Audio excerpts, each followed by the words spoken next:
É claro que para fazer uma análise muito bem feita, eu preciso de uma ajuda de quem entende muito do assunto. Vou conversar agora com a professora Maristela, que está aqui no estúdio de professora da USP. Oi. Professora, eu queria muito agradecer o tempo e a disponibilidade para vir aqui conversar com a gente.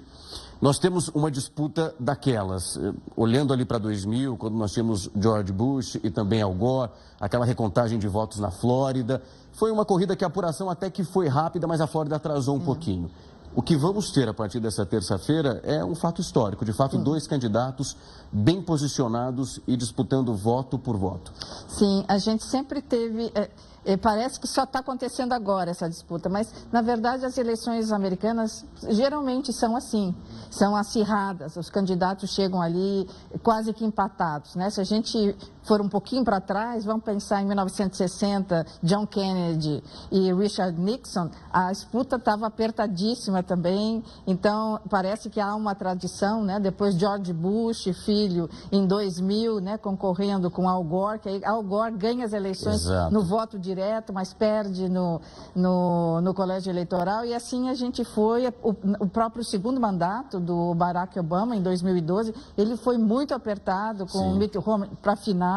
Então, sempre é ali Trump e Hillary Clinton. Vamos ver, Hillary Clinton ganha no voto geral do povo, mas perde no colégio. Então, sempre é muito controvertida e muito disputada a disputa para a presidência dos Estados Unidos. Essa tem características diferentes das outras, que foi o fato de que a gente teve uma candidata democrata que vai aparecer muito tardiamente, né? Quer dizer, ela entra na campanha tardiamente, com uma série de dificuldades.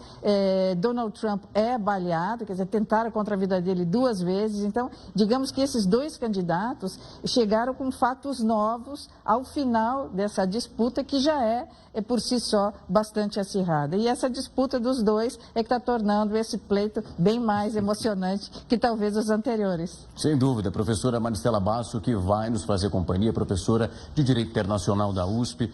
Professora, quando a gente olha para o que podemos esperar nessas próximas horas, uma definição que inclusive os americanos também dividem, compartilham desse sentimento. Pode ser muito rápido, a gente pode acompanhar como na eleição de Hillary Clinton e também de Barack Obama durante a madrugada, com as leituras que foram feitas naquele momento, nós tínhamos um resultado.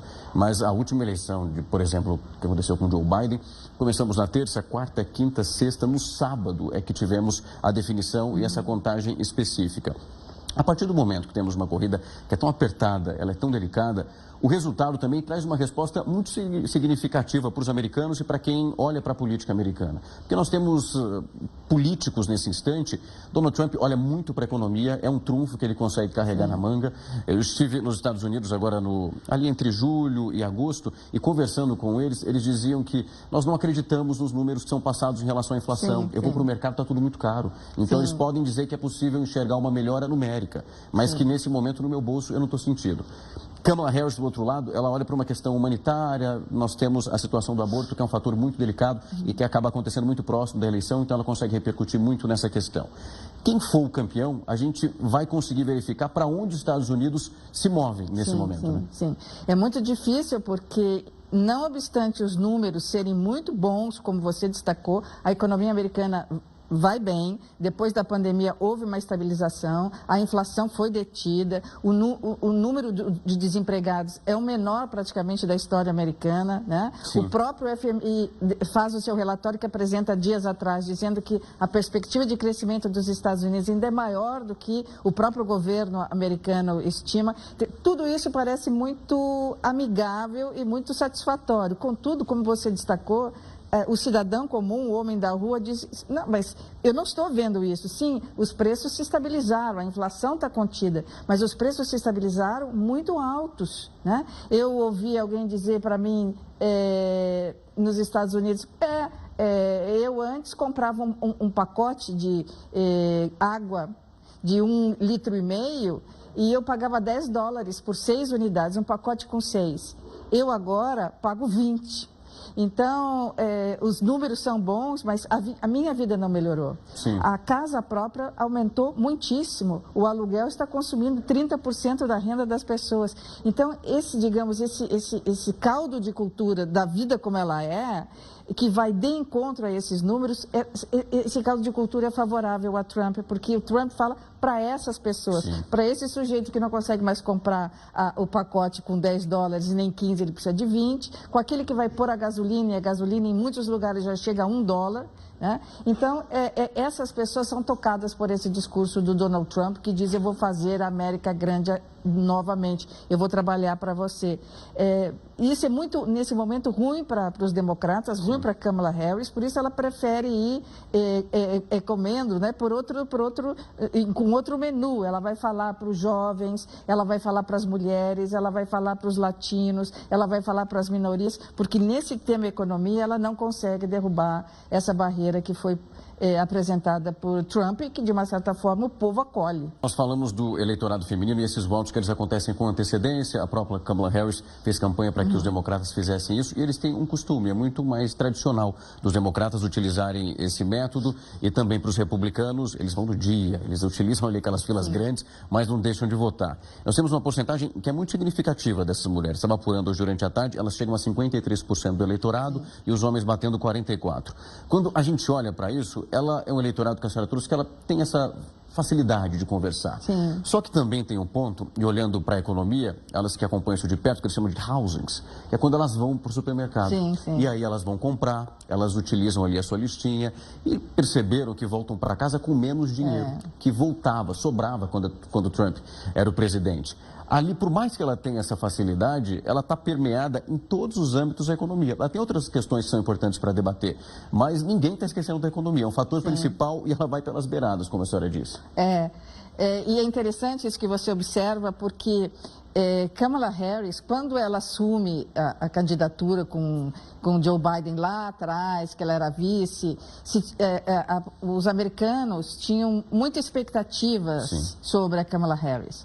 E que no curso da administração de Joe Biden, ela foi perdendo força, ela foi, de uma certa forma, se apagando.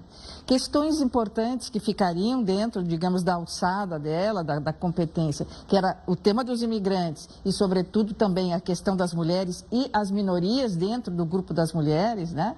Ela não conseguiu dedicar atenção e força suficientes para tocar esses dois temas, que eram os temas que tinham ficado com ela. E ela foi perdendo força, o próprio Biden foi deixando ela um pouco mais de lado, ela começou a aparecer menos, e houve também algo que foi interessante observar, que é quase que uma fofoca, mas que corre nos Estados Unidos, é o fato de que nas entrevistas nas quais ela participava, ela ia muito mal. Assim, ela dava gargalhadas descontextualizadas, ela errava nos números. Ela evitou a imprensa um pouco, em né? questões importantes. Então, ela caiu num certo desprestígio junto à população, especialmente junto às mulheres, que não viam nela, digamos, aquele ideal da vice-presidente que poderia chegar a ser presidente dos Estados Unidos. Então, a gente consegue ouvir nos Estados Unidos das mulheres: ah, não, mas ela é muito burra. Claro que ela não é, mas digamos que essa atmosfera, essa sensação acaba disseminando, e isso levou a com que ela chegasse agora candidata à presidência, com um certo desprestígio junto às mulheres, que gostariam de se ver representada muito mais por uma Michelle Obama, por uma Hillary Clinton, mas um pouco menos por ela, por conta, digamos, dessa trajetória que, na perspectiva das americanas, foi um pouco insatisfatória. Agora, eu queria olhar para Donald Trump, principalmente sobre a análise, olhando para a mídia americana, como eles fizeram uma leitura do comportamento dele em relação a essa campanha. Nós tivemos momentos que foram delicados, aquele comício que aconteceu em Nova York, no Madison Square Garden, o comediante se referiu aos porto-riquenhos de uma maneira muito ofensiva. Donald Trump apareceu, divulgou uma nota dizendo que não compartilhava daquele linha de pensamento. Aí Joe Biden depois deu uma outra derrapada, o que piorou a situação para o lado democrata. Mas olhando primeiro para o lado de Donald Trump, olhando hoje, inclusive, para a Flórida, estava acompanhando uma americana, eles abordaram ela no meio desse trajeto, dizendo se os comentários que foram feitos naquele momento, ela como imigrante, afetariam a sua vida. E ela dizia que a conversa com a família naquele momento é que não acreditava que ele compartilhava dessa linha de raciocínio. E que ele, na verdade, não queria que isso acontecesse e que esses imigrantes sofressem qualquer tipo de preconceito. Esse é um um ponto delicado para ele, que ele precisou lidar?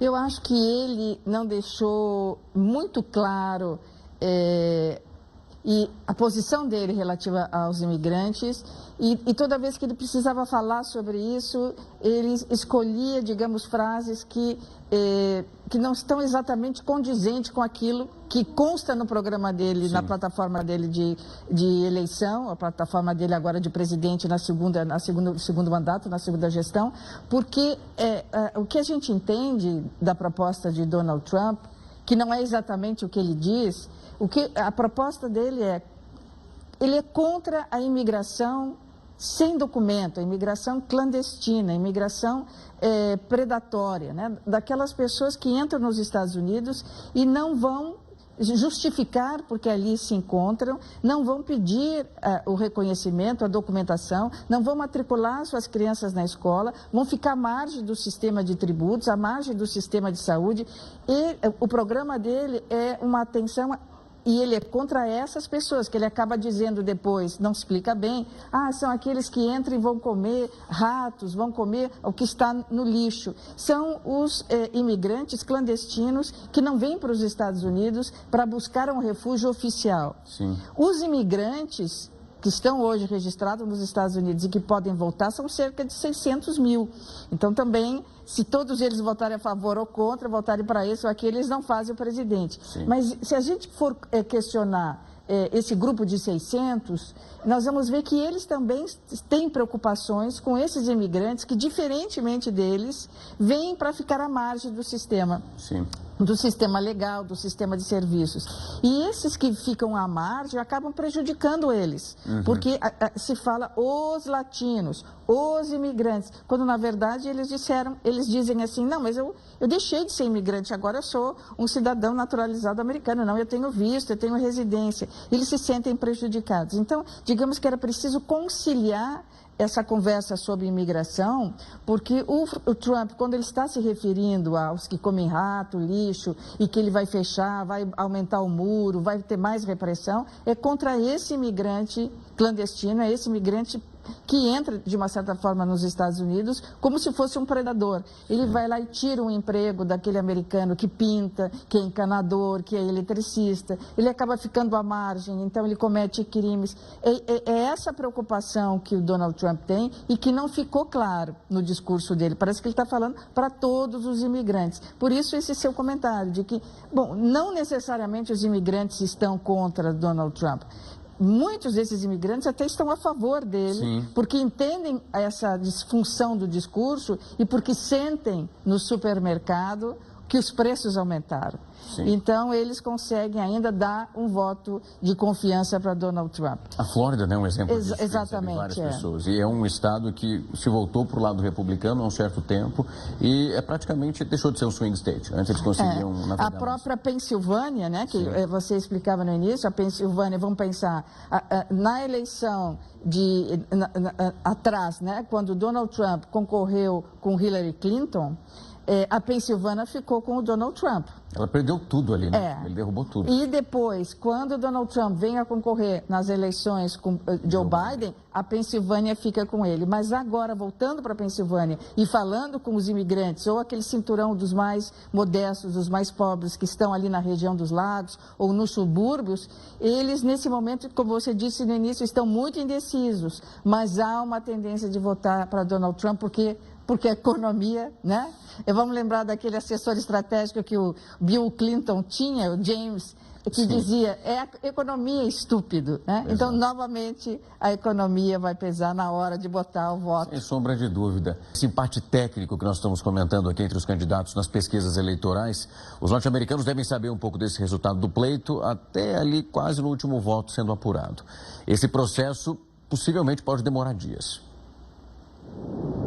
A disputa pela Casa Branca está na reta final, mas o nome do novo presidente dos Estados Unidos ainda deve demorar para ser revelado. Diferente do que acontece no Brasil, por lá o nome pode ser anunciado dias depois. Alguns fatores explicam o porquê dessa lentidão.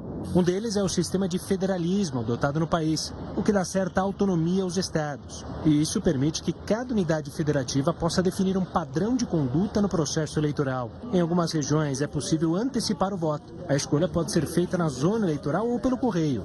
A diferença nas regras também vale para a apuração. Na Flórida, por exemplo, a contagem das cédulas enviadas por correio pode ser iniciada assim que elas chegam às autoridades. Já na Pensilvânia, o cálculo só pode ser feito no dia oficial de votação.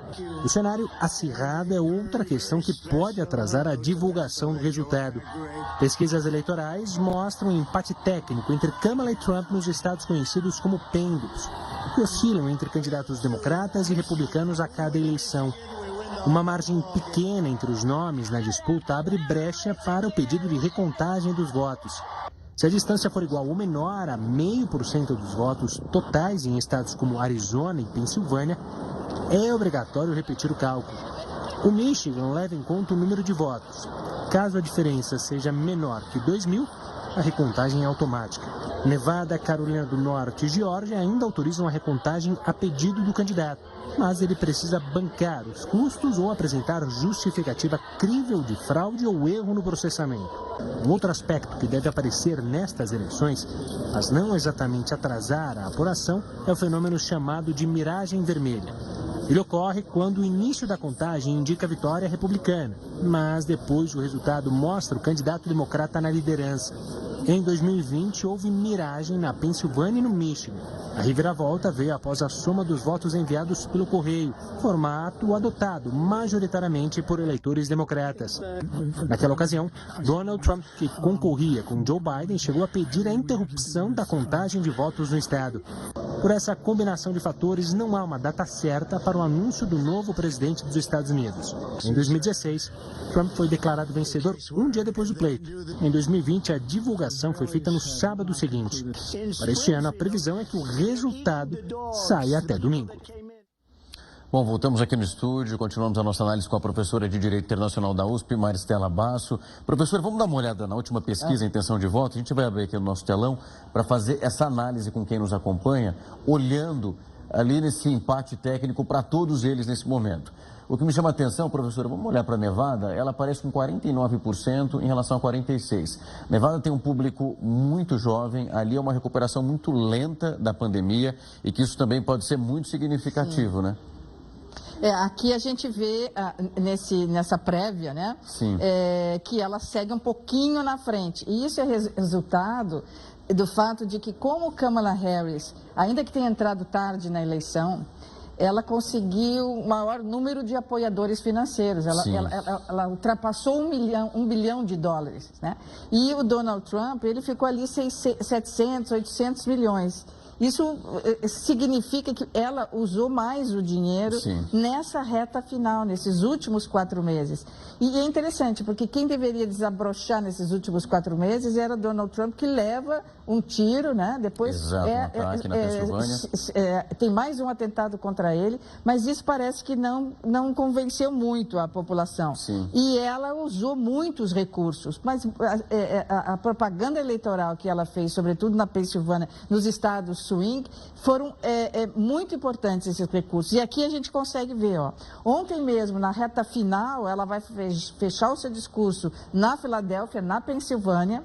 No final, a apresentadora Oprah, que vai fazer um discurso favorável às mulheres, às minorias, ela entra com um grupo de jovens, de meninos ali entre 15, 14, 20 anos, né? Sobretudo aqueles que vão votar, mostrando o apoio que ela angariou, a Kamala Harris, com a juventude. E essa juventude é muito capaz de definir as eleições a favor dela.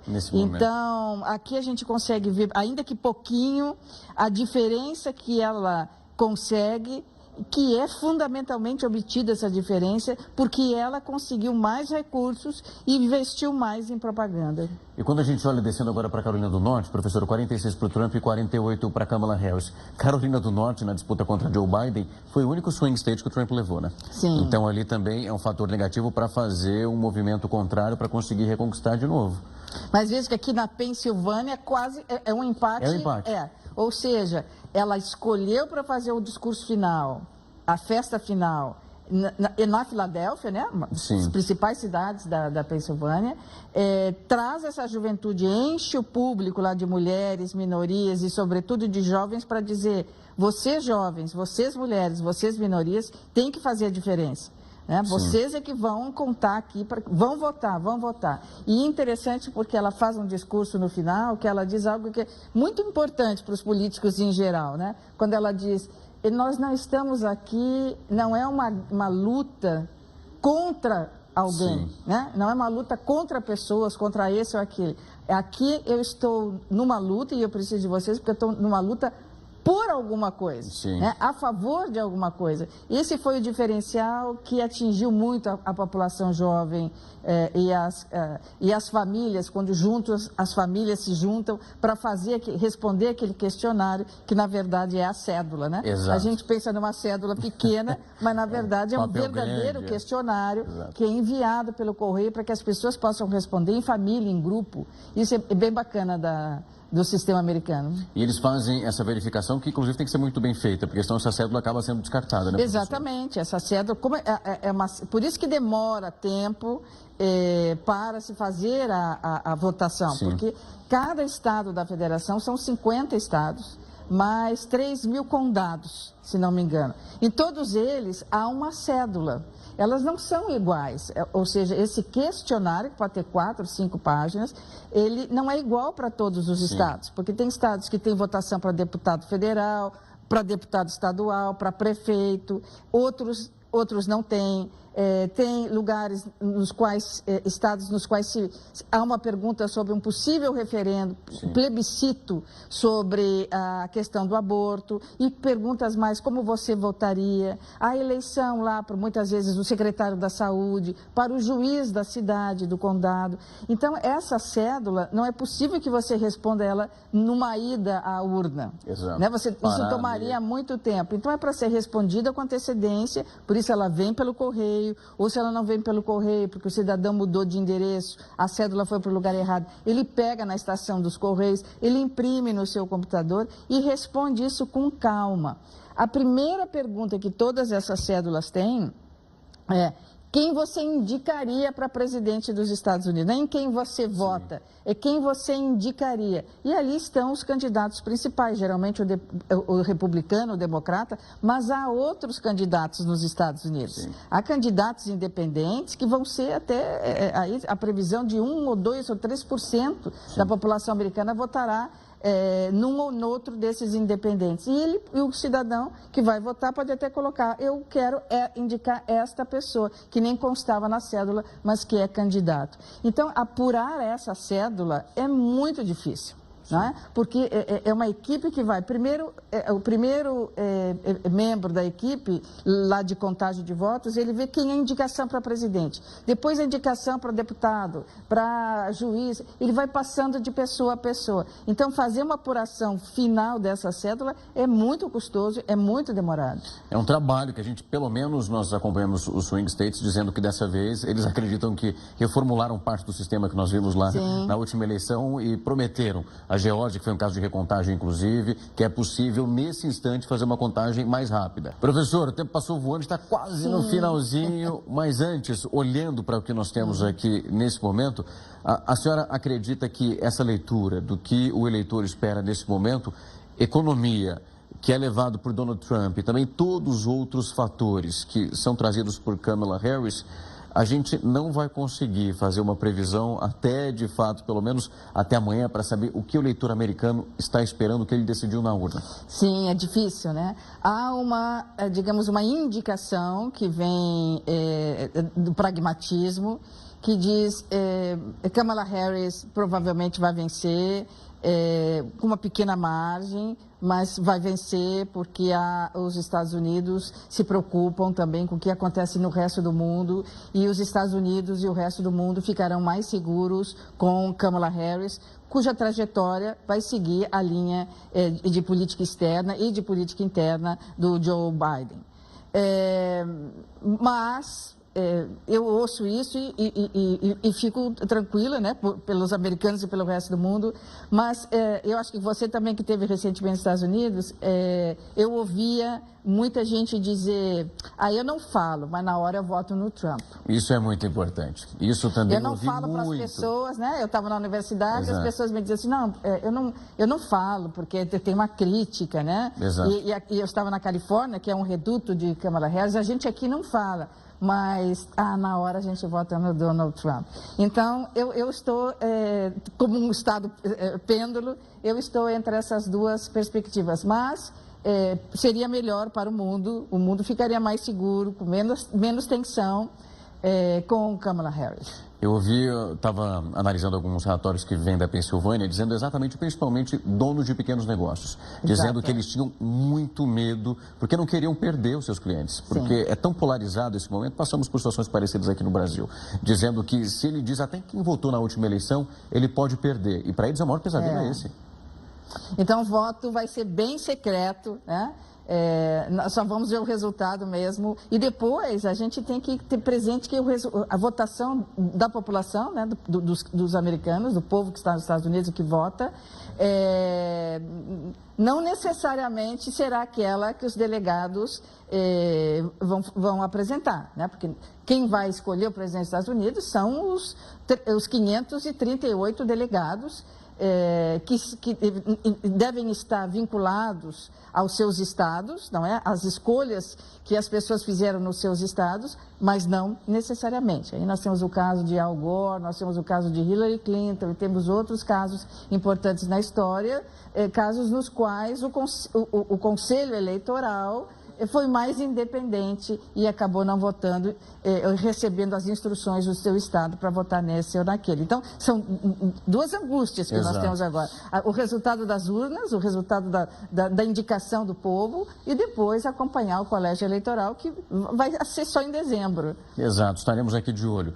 Professora Maristela Basso, eu queria muito agradecer o tempo e a disponibilidade para vir aqui no estúdio conversar com a gente, fazer essa análise. Foi um prazer recebê-la aqui. O prazer foi meu.